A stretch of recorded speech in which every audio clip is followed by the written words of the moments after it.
안녕하세요. 책 먹는 백리어입니다. 오늘 소개해드릴 책은 호모 사피엔스, 스마트폰이 낳은 신인류라는 책입니다.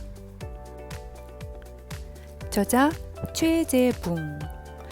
문명을 읽는 공학자로서 비즈니스 모델 디자인과 기계공학의 융합, 인문학 바탕의 동물행동학과 기계공학의 융합 등 학문 간 경계를 뛰어넘는 활약을 이어가고 있는 명실공히 국내 최고의 4차 산업혁명 권위자입니다. 성균관대 기계공학과 학부와 대학원을 졸업하고 캐나다 워털루 대학교에서 기계공학 석사와 박사 학위를 마치셨습니다. 그는 IT 기술 발전을 이끄는 엔지니어로 활동하던 중 2005년 최재천 교수와의 융합 디자인 공동 연구를 계기로 인류의 진화라는 새로운 세계에 눈뜨게 되었습니다. 이는 어떤 기술이 성공하고 어떤 기술이 실패하는지에 대한 그의 오랜 고민에 답을 주었습니다.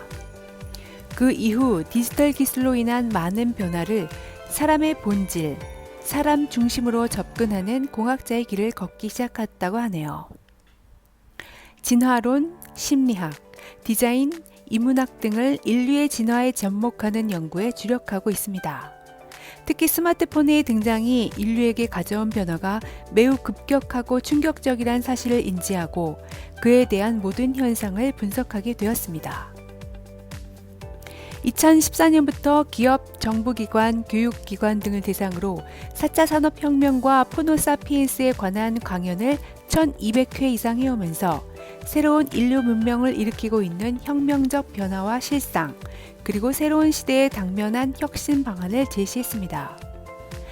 또한 JTBC 차이나는 클라스, 세바시 등의 TV 프로그램을 통해 대중과의 접점을 늘려가며 혁명의 시대를 살아가는 우리 모두가 위기보다는 기회를 볼 수 있도록, 혼란스러움보다는 현명함을 지니고 살아갈 수 있도록 돕고 있습니다. 호모 사피엔스와 문명의 대전환기, 진화의 역변은 없다. 우리가 특별히 잘못한 게 없는데도 대륙의 문명이 급격하게 변했을 때 항상 위기가 옵니다.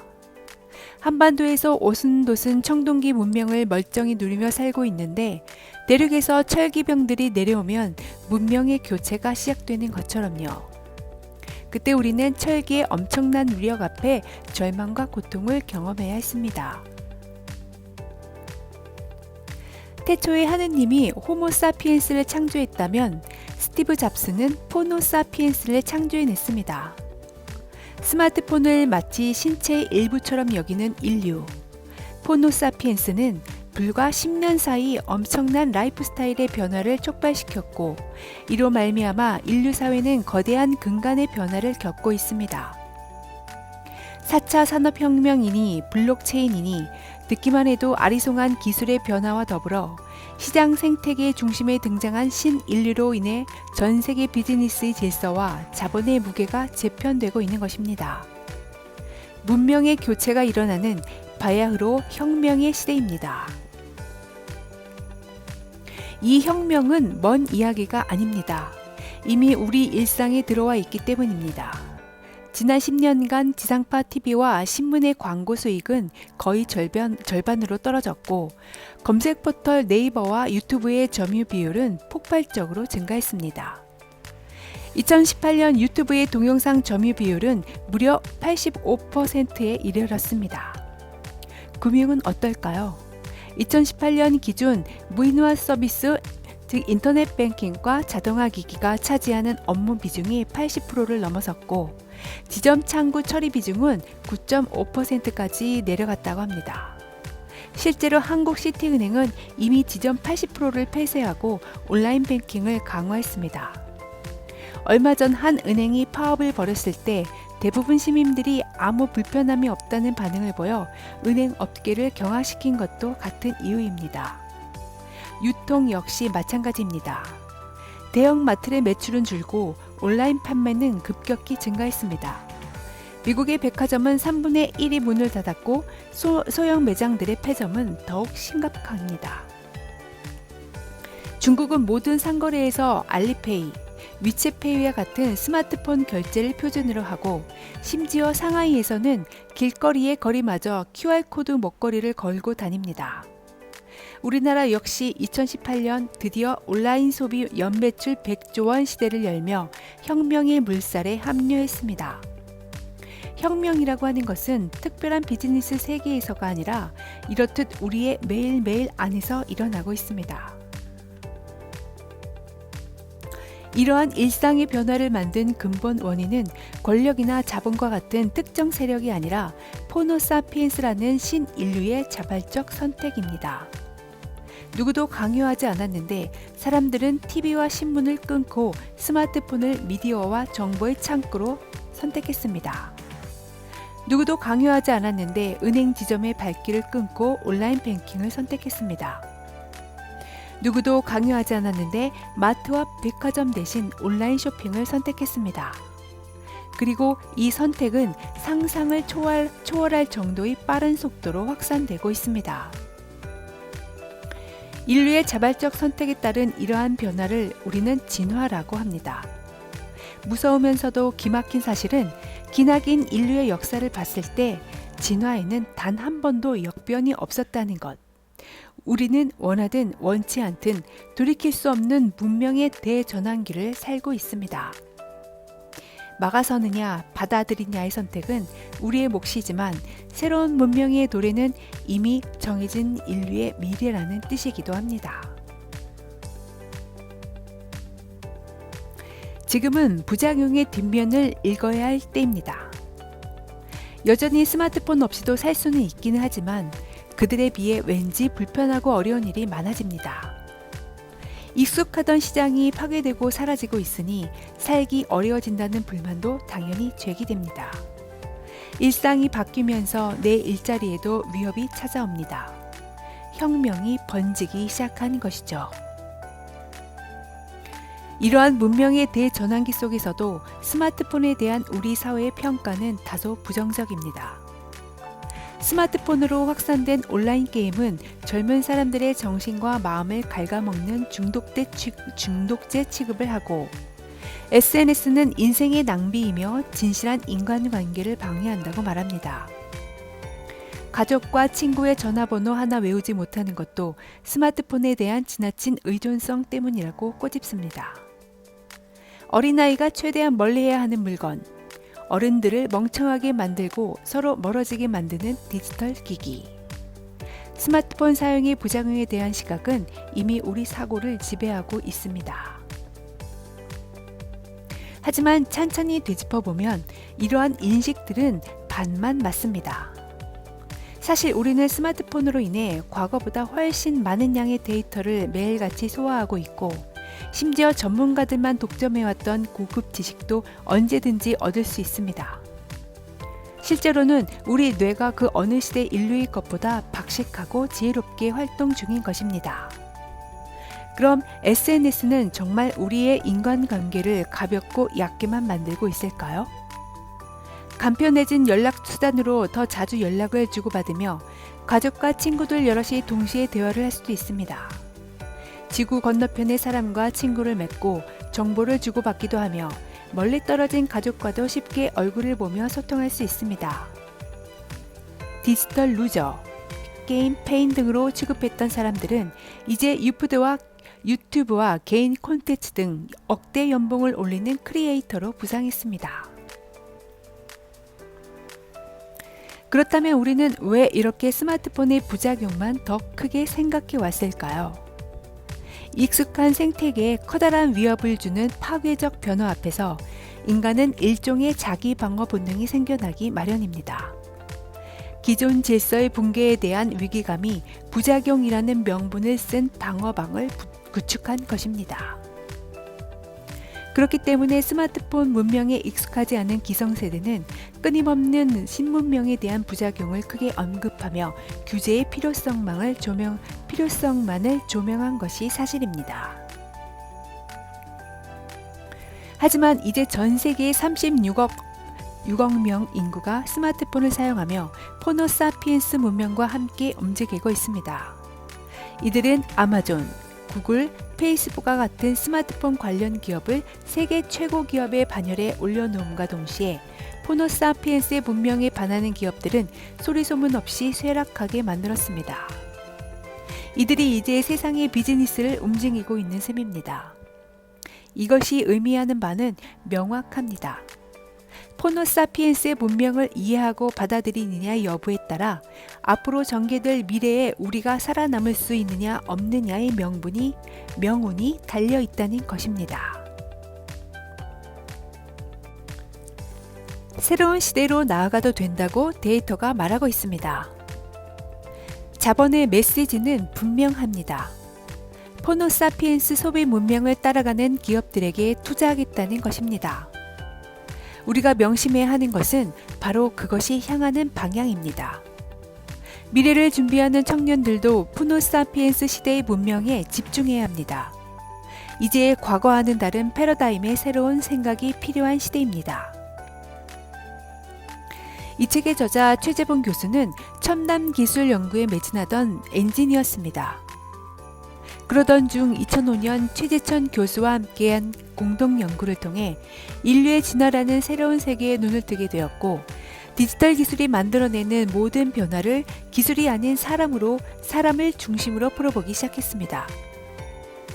특히 스마트폰의 등장으로 인류에게 일어난 급격한 변화를 인지한 후 그에 대한 모든 현상을 진화론, 심리학, 인문학 등 다양한 분야와 접목하며 연구했습니다.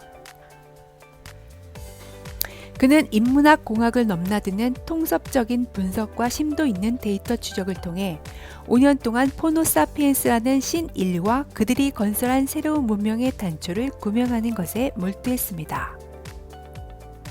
아이폰 출시 이후 지난 10년간 발생한 급격한 시장 변화를 바탕으로 새로운 시대가 무엇을 원하고 있고 어떤 변화가 일어나고 있는지, 인류의 소비 욕망과 그에 따른 소비 방식이 스마트폰으로 인해 어떻게 변화했는지, 이로 인해 초연결 사회가 어떻게 형성되고 있는지를 이 책에 담았습니다. 시장 혁명으로 인해 바뀌는 질서를 두루 돌아보고 이러한 변화를 기반으로 성공한 기업들을 보며 우리가 준비해야 할 것들을 모색했습니다. 이미 제4차 산업혁명에 대한 수천 권의 책들이 등장했고 또 더 많은 혁명에 관한 이야기들이 쏟아져 나올 것이 분명합니다. 그 가운데 이 책만이 가진 특징은 혁명의 출발을 바로 인류의 변화에서 풀었다는 데 있습니다. 호모사피엔스가 이끌어내는 시장의 새로운 질서는 거의 모든 분야에서 매력적일 만큼 일관성이 있고, 이를 바탕으로 우리는 미래에 대한 방향성을 선명하게 잡을 수 있습니다. 저자는 이제는 시장 깊숙이 진입한 혁명을 철저히 호모사피엔스의 시각에서 바라봐야 한다고 말합니다. 이 책은 우리가 호모사피엔스의 시각으로 세상을 바라볼 수 있도록, 혁명의 시대 속의 위기보다는 기회를 볼 수 있도록, 혼란스러움보다는 현명함을 지닌 채 해결해 나갈 수 있도록 도울 것입니다. 책 속의 중요한 내용을 읽어드리도록 하겠습니다. 우버는 서버에 샌프란시스코의 디지털 맵을 올려 게임판으로 사용합니다. 택시를 타고 싶은 게임 참여자들은 앱을 다운받아 가고 싶은 위치를 표시합니다. 이때 게임판 위에 버튼이 올라옵니다. 택시 서비스를 제공할 게임 참여자는 이 버튼을 눌러 게임을 시작합니다. 게임 용어로는 득템이 됩니다. 게임이 시작되면 내비게이션이 켜집니다. 내비를 보고 있으면 뇌는 게임으로 인지합니다. 그래서 가벼운 마음으로 손님을 만나러 갑니다. 마치 게임을 하는 기분으로 말이죠. 우버를 부른 사람도 마찬가지입니다. 가벼운 마음으로 차에 오릅니다. 그리고 게임하는 마음으로 대화하며 목적지로 갑니다. 이들은 아이폰 사용자들입니다. 당시 아이폰 사용자는 새로운 문명에 대한 호기심과 즐거움에 가득 찬 사람들이었습니다. 그러니 대화도 차를 타는 방식도 모두 새롭고 신선합니다. 목적지가 어디인지 굳이 얘기할 필요도 없습니다. 게임하듯 내비만 따라가면 되니까요. 목적지에 도착하면 요금도 내지 않습니다. 게임 안에서의 결제는 게임기가 알아서 해줍니다. 목적지에 도착하면 그저 굿 게임 하는 마음으로 내리면 됩니다. 우보가 물어봅니다. 이 기사님은 친절했느냐고요. 거기에 대답만 해주면 그뿐입니다. 달랑 2차입니다. 이 경험이 너무 재밌기 때문에 사람들이 택시 대신 우버를 탈 거라고 자신한 겁니다. 진짜 그랬을까요? 2017년까지 완료한 마이크로소프트의 대규모 구조조정 방향은 명백합니다. 우선 오프라인 영업 조직을 대폭 축소하고 클라우드 서비스 조직을 크게 확대했습니다. 그러고 보니 요즘 판매되는 노트북에는 CD 리더기 자체가 없습니다. 그러니 CD를 판매하러 다니는 영업 조직을 해체하는 건 당연한 수순이겠죠. 그런데 이것이 의미하는 바는 무섭습니다. 나는 인터넷도 사용할 줄 모르지만 컴퓨터는 써야겠으니 윈도우와 MS 오피스 CD를 달라는 소비자에게 이제 그만 떠나달라고 선언한 것이나 마찬가지인 거니까요. 앞으로는 거대한 클라우드 서비스를 기반으로 모든 소프트웨어를 제공할 테니 소프트웨어 설치부터 업그레이드, 요금 지불까지 인터넷 문명을 잘 아는 사람만 쓰라고 선언한 것과 같습니다. 쉽게 말해 앞으로 우리는 포노 사피엔스만 상대하겠다고 발표하고 그걸 실천했고 성공한 겁니다. 이것이 마이크로소프트가 기존 기업들에게 전하는 생존 전략입니다.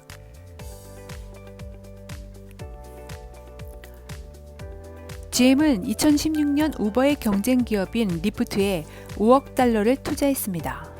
그리고 2017년 우리나라 군산 공장을 폐쇄해버렸습니다. 우리의 상식으로 보면 심각한 배신입니다. 어마어마한 일자리가 날아가고 생태계가 부서지는 심각한 문제이니까요. 그런데 소비 변화의 데이터를 보면 GM의 행보가 충분히 이해가 갑니다. 지난 10년간 우버와 리프트의 성장으로 미국의 택시 시장은 무려 1.5배 성장했습니다. 편리한 서비스에 매료된 소비자가 뜨겁게 반응하면서 만들어낸 변화죠. 이 변화는 엉뚱하게도 자동차 산업을 어렵게 만들었습니다. 차량 공유택시와 공유 서비스에 익숙해진 미국의 10대와 20대가 차를 구매하지 않는 겁니다. 여기에다 친환경 차에 대한 수요가 늘면서 일반 자동차를 생산하는 GM의 입지가 급격히 줄어들었습니다. 다급해진 GM은 리프트에 거액을 투자해 2025년까지 무인 택시를 공동 개발하겠다고 선언합니다. 2017년 베이징에서 개최된 롤드컵 결승전, 우리나라의 SKT T1 팀과 삼성 갤럭시 팀이 맞붙은 이 경기의 시청자 수는 몇 명이었을까요? 온라인으로만 방송되었던 이 게임의 시청자 수는 무려 8천만 명에 달했습니다. 세계 스포츠 시장에서 하나의 이벤트로 8천만 명의 시청자를 만들어낼 수 있는 종목은 그리 흔하지 않습니다. 전 세계 겨울 스포츠의 꽃이라고 불리는 2018 평창 동계올림픽 개막식 시청자 수도 1천만 명에 불과했으니까요. 숫자로 보자면 게임 산업은 이미 엄청난 스포츠 산업으로 성장했습니다. 북미에서는 시장 규모로 추산할 때 미국 4대 프로 스포츠 중 하나인 아이스하키를 이미 넘어섰다고 합니다. 그만큼 이 스포츠는 전 세계인이 즐기는 스포츠가 되었습니다. 이런 흐름에 발맞춰 제조 선진국인 독일과 일본에서는 인더스트리 4.0을 통해 제조의 자동화와 지능화를 추진 중입니다. 스마트 팩토리는 대표적인 제조 혁신의 상징으로 자리 잡았습니다. 독일의 아디다스는 스마트 팩토리의 상징으로 불리는 새로운 개념의 신발 공장, 스피드 팩토리를 독일에 세우고 시범 생산을 시작했습니다. 이 공장은 포노사피엔스 시대의 소비 개념에 맞춰 온디맨드 생산을 실현한 사례입니다. 온디맨드란 모바일과 같은 정보통신기술 인프라를 이용해 소비자가 원하는 것을 원하는 때에 맞춤형으로 제공하는 경제활동을 말합니다. 요즘 소비자들은 음악도 듣고 싶은 때 언제든 스트링 앱이나 유튜브를 틀어 듣습니다. 영화도 폰으로 보고 옷과 신발도 디지털 플랫폼에서 원하면 언제든 구매할 수 있습니다. 이 모든 게 온디매드 활동입니다. 뜨는 것들 뒤에는 포노들이 있습니다. 새로운 부의 창출, 새로운 행동의 표준, 새로운 마켓의 중심. 이미 세상은 그들에게 전복당하고 있습니다. 호모사피엔스가 몰려오고 있습니다. 그들에 의해 세상의 모든 변화, 경제, 사회, 정치가 움직이고 그들 스스로 문명의 표준이 되어 비즈니스 생태계를 재편하고 있습니다. 이 문명을 받아들인 기업은 폭발적으로 성장해 전 세계 비즈니스 시장을 집어삼키고 있으며 반대로 이 문명을 거부한 기업은 거듭된 쇠락으로 경쟁력을 상실했거나 시장에서 사라졌습니다. 이것이 말하는 바는 명확합니다. 호모사피엔스 문명을 이해하느냐 그렇지 않느냐에 따라 앞으로 전개될 4차 산업혁명 시대에 우리가 살아남을 수 있느냐 없느냐의 명분이 달렸다는 것입니다. 이 책의 저자 최재봉 교수는 인문과 공학을 아우르는 통찰과 체계적인 데이터 분석으로 지난 10년간 발생한 급격한 시장 변화를 호모사피엔스라는 신인류를 중심으로 풀어냈습니다. 신인류의 등장과 특징과 그들이 축이 된 새로운 문명의 실체, 산업군별 시장 변화와 소비 행동의 변화, 호모사피엔스 시대의 성공 전략과 새 시대의 인지상에 대해 진지하게 성찰하고 있습니다. 기회와 위기의 두 얼굴로 다가온 새로운 문명으로서의 교체기는 우리에게 도약의 계기가 확실합니다. 그것은 이 책 속의 명확한 데이터들이 말해주고 있습니다. 또한 급격한 변화 속에 혼란스러운 우리들이 위기보다는 기회를 볼 수 있도록, 불안함보다는 현명함을 지니고 헤쳐나갈 수 있도록 이 책이 도울 것입니다. 지금까지 책먹님 백리어였습니다. 여러분 끝까지 함께 해주셔서 감사합니다. 제 영상이 도움이 되셨다면 좋아요 버튼과 구독 버튼을 꾹 눌러주세요. 그럼 다음에 더 좋은 영상으로 찾아뵙겠습니다. 고맙습니다.